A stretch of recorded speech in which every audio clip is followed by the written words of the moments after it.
Erokamano. Wachaka ni gweche manyien ni Migao mar thieth koro yuago rem mar omenda maromo bilion 254 e budget mar iko omenda mabiro.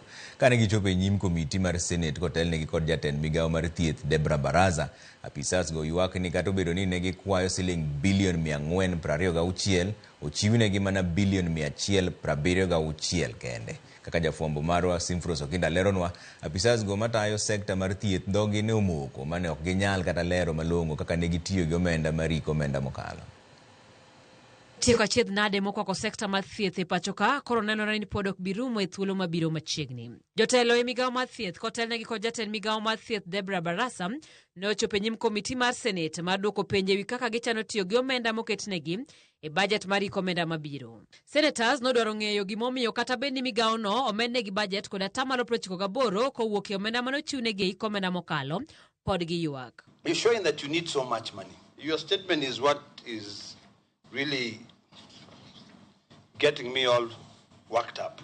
Because you're saying you actually needed 426 billion, but you have only been allocated 172 billion. Wachman deko lakteche mag UHC e bwo sirikande mag gwenge nobedo maliet ka senators onyiso Migao no mondo many shillings bilion 3.5 modong mondo gindik lakteche go duto e yo mongirore. You decide to deal with the issue of the medical practitioners at the county, and you're still not dealing with the issue of the UHC. Where is the budget for UHC workers? There's a proposal to recruit additional 20,000 health workers. Our concern as this committee is the details of the health workers that are being recruited, whether, one, the UHC staff that have been working on contract are part of those staff who are going to be recruited on P&P.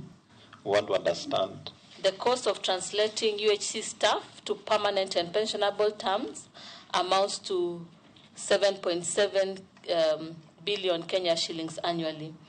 The budget available at National Government Ministry of Health, that State Department for Medical Services, is 4.2 billion, sufficient to pay all health staff at the current contract rates, leaving a financing gap of 3.5 billion. Apisas mag Migao mar thieth go bende dhogino moko e kinde mano nyisgi mondo gichiw ler ewi kaka ne gitiyo kod omenda moko e iko omenda mokalo. Here are the number of heart surgeries that have been performed. The target for 2024-2025 is 691, and for quarter 2, the target is 172. It seems that in your ministry, both MTRH and KNH, whatever that was the target is what is reported as having achieved. And we were wondering, under normal statistics, there's supposed to be a subnormal distribution. How comes? They don't even exceed, even by one, they meet exactly the number. Senators bende ogwenyore paro kod apisas mag thieth gi e wi chopo kare singo ma jatend piny osebedo ka chiwo ne jo-Kenya e kinde limbe mag e gwenge mopogore. So can you address this issue of the presidential directives? You know, if they are not in your budget, and this is tied also to the query that the chairman has asked about devolved functions, which you are now clawing back on devolution by carrying them out. The ones in the list that you are telling us they are presidential directive, might be they are not presidential directive, but under the guise of presidential directive, you have actually put those projects there and actually leave the presidential directive out of the budget.